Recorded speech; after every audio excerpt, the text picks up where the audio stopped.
to this lecture on Finnish education. My name is Toivo Raun, the Interim Director of West European Studies and also a professor in the Department of Central Eurasian Studies, where, as you hopefully know, we teach Finnish, Finnish culture, and Finnish history. We are delighted to have Elina Lehto-Häggroth with us today.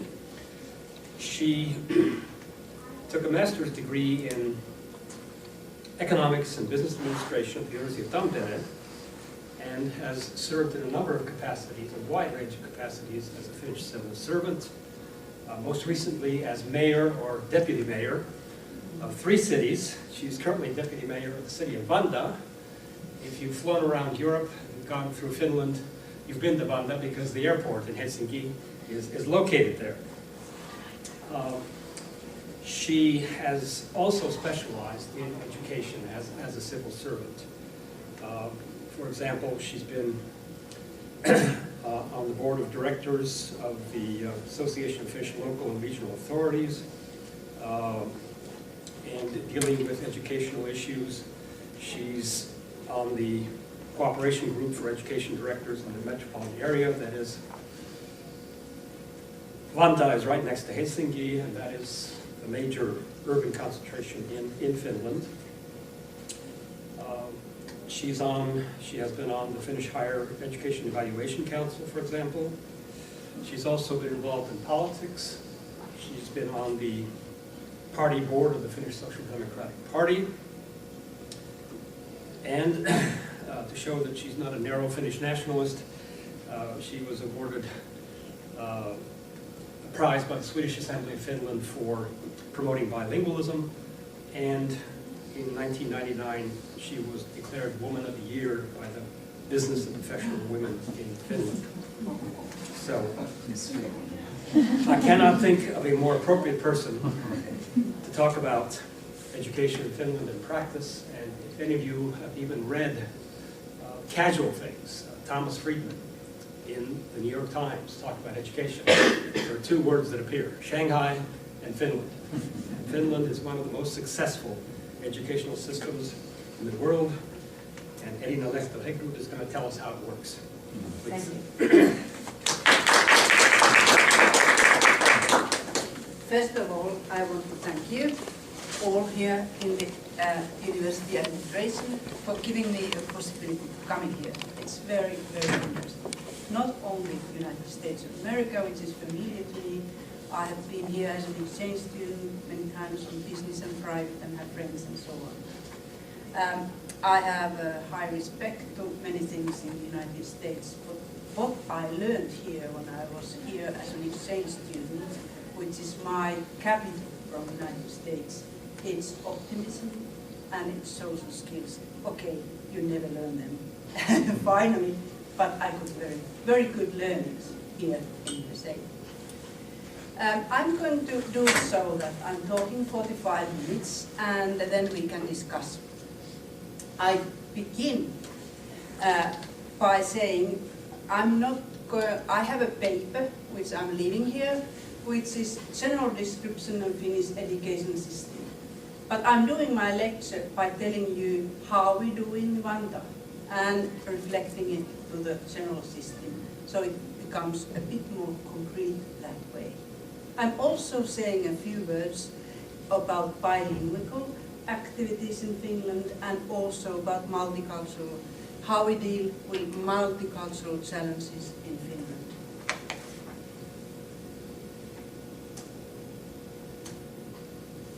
Okay, it was 2 times. Now I have to get, yes, here. So, if we think about Finland, it's situating like this. Vantaa is just above Helsinki. When I'm talking about land boundary, so it's about 360 miles land boundary with Sweden and about 450 with Norway, 810 in miles with Russia. Here they are in kilometers.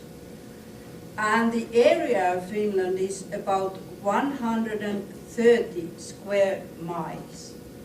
If you put together Indiana, Illinois, and Ohio, you get Finland in area. But when you think about the population, so we have 5.2 million, and alone here in Indiana, you have 6 million. So you can think it's a country with wide area and quite little people. That's why regional policies have been quite important in Finland. And for example, one picture in our education is that we have certain things which function in the same way in the whole country. And when we talk about public administration in Finland, it's put in here in one field. We have president, parliament, government.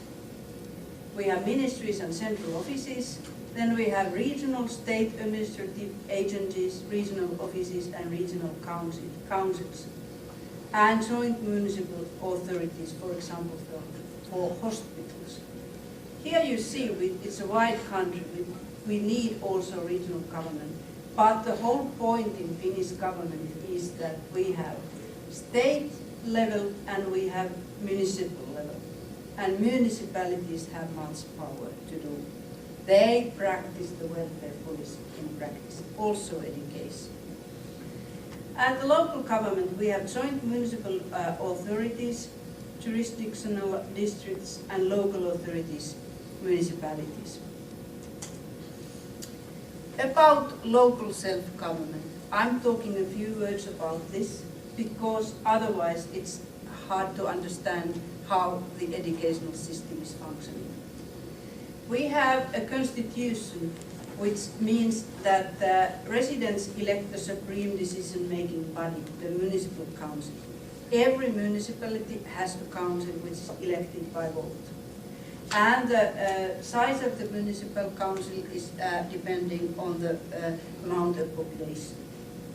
The council has general decision-making authority in local affairs, and then we have specific responsibilities which come from the legislation. For example, in education, we have certain standards. In the care of elderly, we have other, and so on. Local authorities have the power to make financial decisions. It is so that every municipality has the right to levy taxes. And they actually decide the level of taxation at the local level. Well, it can't be whatever, because if the neighboring community has a low tax, you won't have population in your community. There are natural boundaries how much they can do. But in theory, there is full possibility of raising taxes to the level you need to. And also, local government is separate from the central government, and municipal bodies are partly independent of the state. There are certain regulations where state can't do things. It's the municipality. And for example, we have much private partnerships, but it is so that, for example, urban planning is the monopoly of municipality. It's otherwise in states. That also has to do with schools. How your school network is like is depending on your plan, urban plan. And this is in the same hands as the education in Finland. Municipal administration is based on Local Government Act, which governs how municipalities may organize their administration. It's fairly free today, but there are certain restrictions to it, depending on the branch. According to Local Government Act, local authorities may assume non-statutory responsibilities. New responsibilities or duties cannot be assigned to local authorities, nor can they be deprived of existing responsibilities or rights, except by passing a legislation to this effect. It has to be regulated because almost all welfare services are produced and communities are responsible for almost all welfare services. For the most part, they also produce them but there are private partnerships and different kind of ways of producing it. It's not always the municipality who is producing the service. But in education, there are very few exceptions to the rule of community self-producing the services.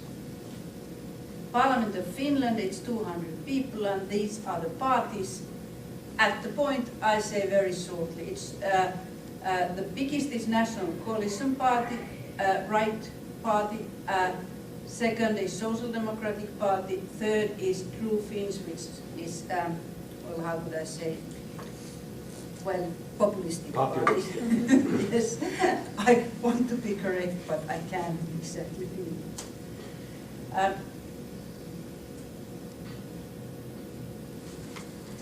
So democratic, here is what they say of dividing into communities, and there is a right to divide taxes.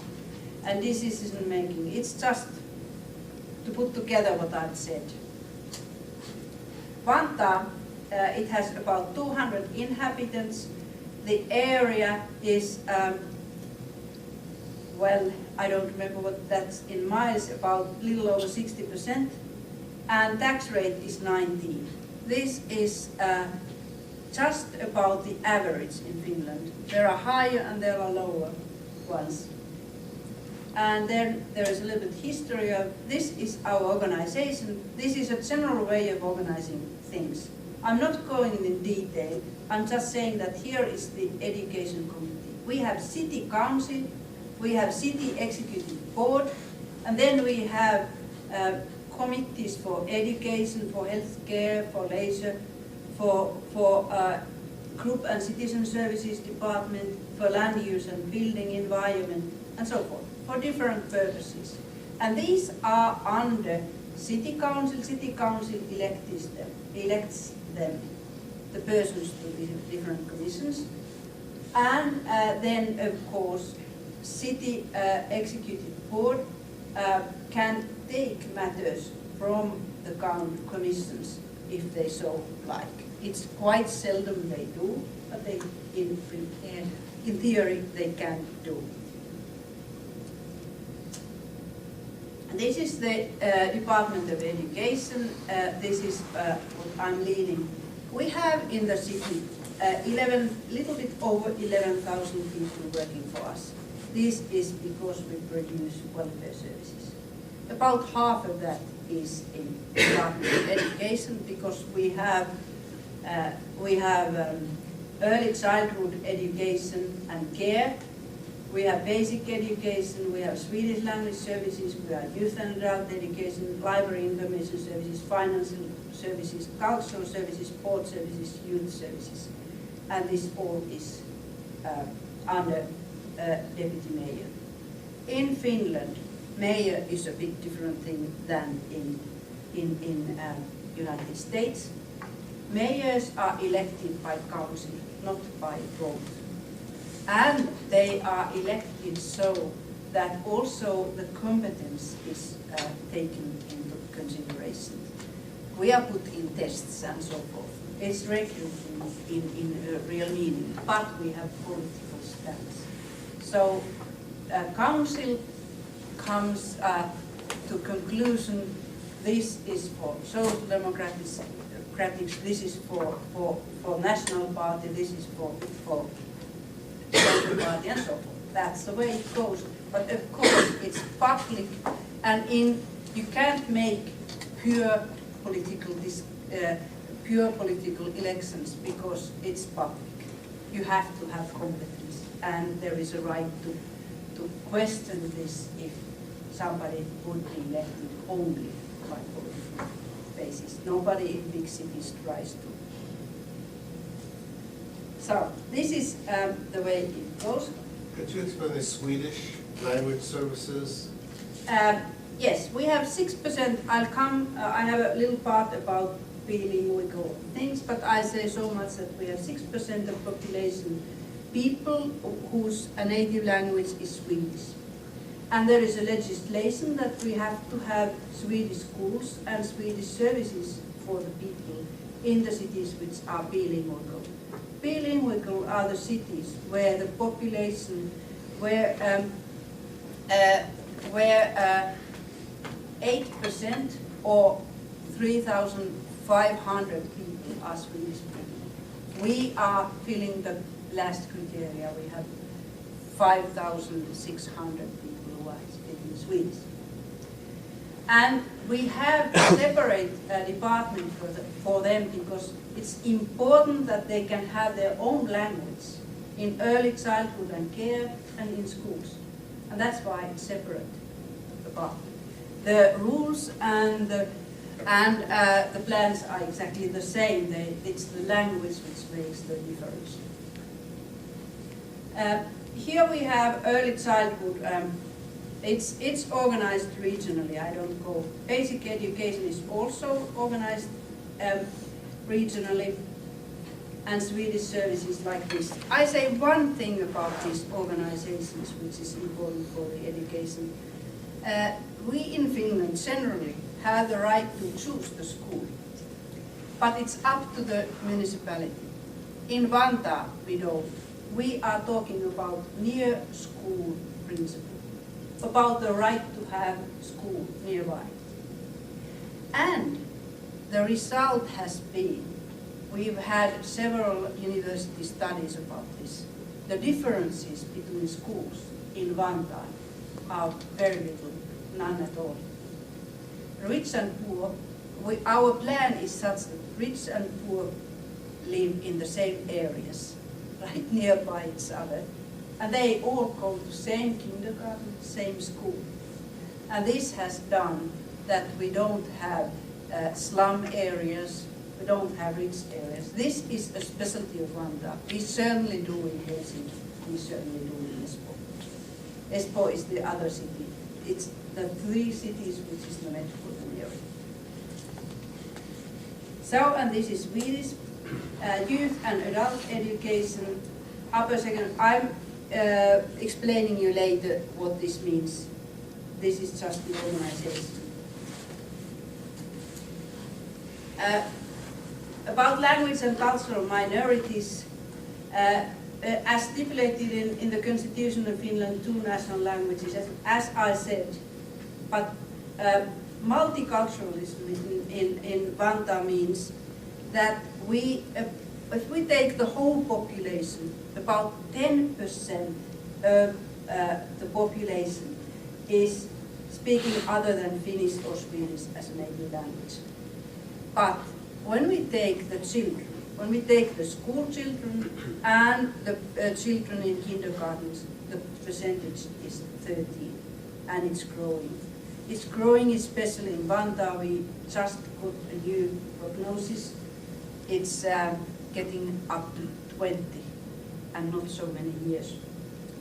But the structure in Vantaa is such that they are mostly, their parents are mostly working. They come to work to Vantaa. This is foreign-speaking population, and the curve is getting sharper. I'm telling you later on how we deal with this matter. This is Finnish education system. We have preschool and early childhood education and care here.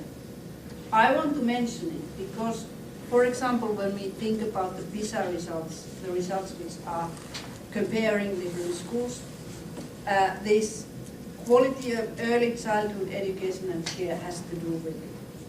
So then we have basic education, it's 9 years, and when you finish the basic education, you come to upper secondary school or vocational schools and apprenticeship training.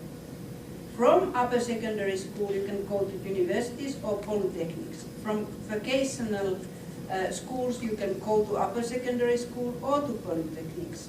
And from here to specialist vocational qualifications, further vocational qualifications, combining it with work experience. It's about half and half how people choose between upper secondary school and vocational school. We don't have any more dead ends. If you come here and you want to come to university, you do certain things, it's open, and vice versa. We have Students who have managed upper secondary school with very good results, and they are in vocational school.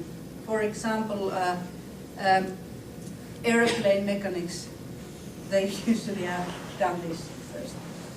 And we have here people who don't think vocational school is enough. They complete their studies and go to university. They can also go from here to university if they want.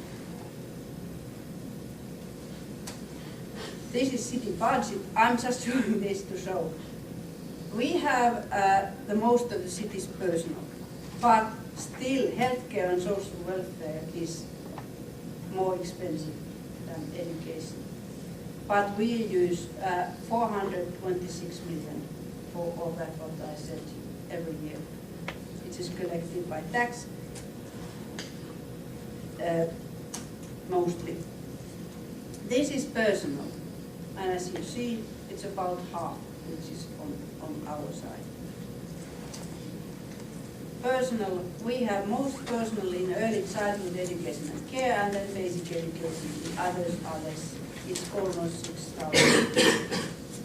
Here, I'm saying very shortly, we have 20,000 students in basic education, 10,000 in early childhood education and care, and we have about 8,000 in upper secondary education, and then we have adult education center where it's this much because they take short courses and it's different kind of way of doing it. But we can say that we have about 40,000 people in the system every day. This is expenses. I'm not going to it more. Early childhood education, I'm not going very in detail to this, but I want to mention because also research shows that it has to do with the quality of education in basic education. The mission of daycare and early childhood education is healthy and well-balanced child. The point is that you don't have the lessons so that you would have mathematics and you would have reading and you would have geography and so on. No. You play. You have a total way of looking at the thing.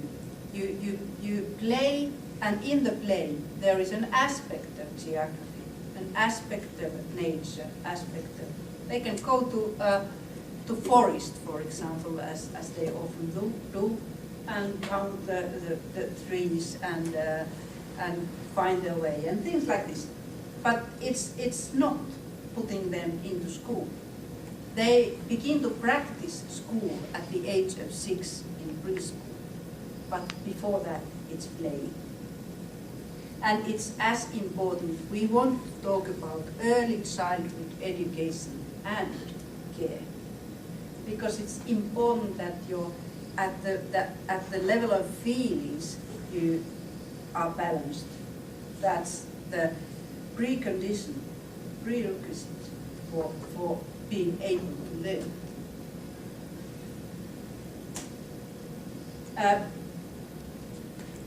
Since 1996, the parents and all children under school age are entitled to early childhood education and care. This means everybody, every family in Finland can take a child to early education and care, and municipality has to arrange the place. We do have fees, but it is according to the income of the family.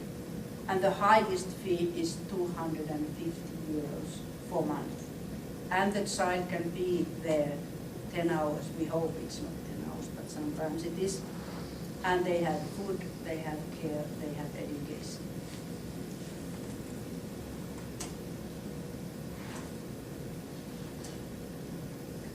So, preschool, 97% of people, of children go to preschool. Daycare, 92% of preschoolers. Early child education and care, it's from 10 months. The coverage is 87% of the children go to this. This means we have quite a covering education also for the small children, although it's at the same time care.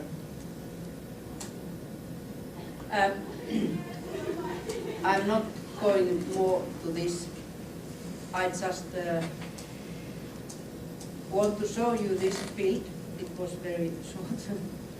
But you can look that we have private, this is Finnish system, which is what kind of unique, because we have municipality daycare centers, then we have private daycare.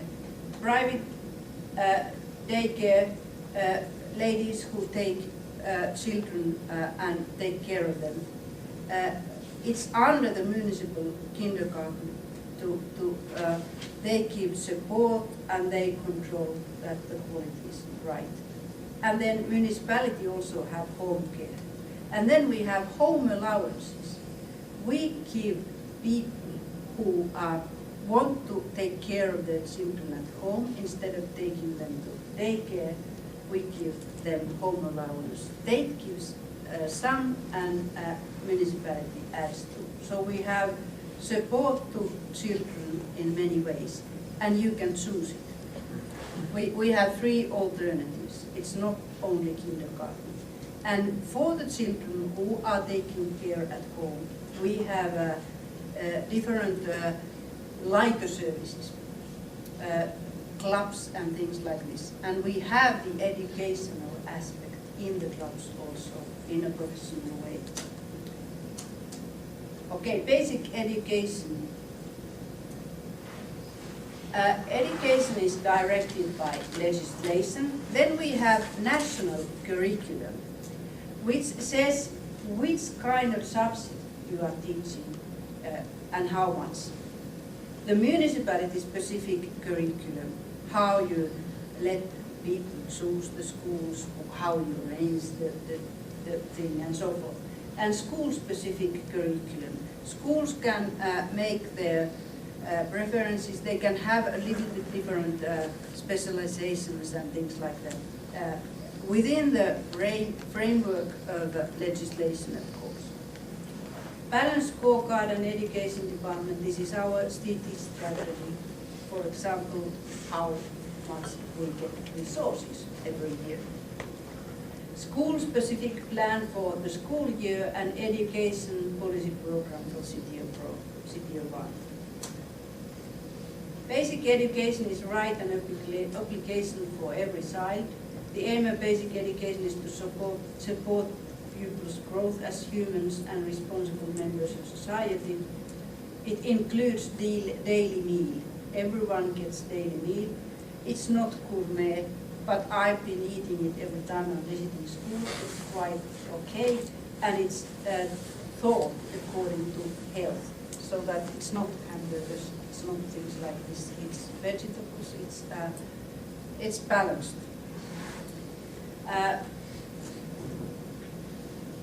Yes. We have special needs for students who need special support. For the most part, they are integrated in a normal school. Of course, not people who have physical incapabilities. For example, they need they can't go alone and things like this. They have separate schools, of course. There are several hundred of such people, but people who only have difficulties in learning the language, learning difficulties, they are in the same school. We are just putting different groups to different people. And this is teaching linguistical. I'm coming to that more. It's 7 years. The school begins at the age of 7, but we have preschool at the age of 6 and early childhood education and care before that.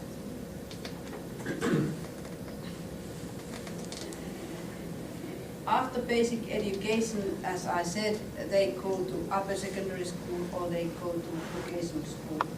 The problem and challenge is that people don't get any place, that they stop their schooling at basic schooling. And we in Vantaa have a very special kind of dealing with this problem. I'm not going further to it, but we have what we call school guarantee. Out of 2,000, at the most 30 are away so that we don't know. We take them, in the worst case, from home. We give them if they need health care, we give them support, but we see that they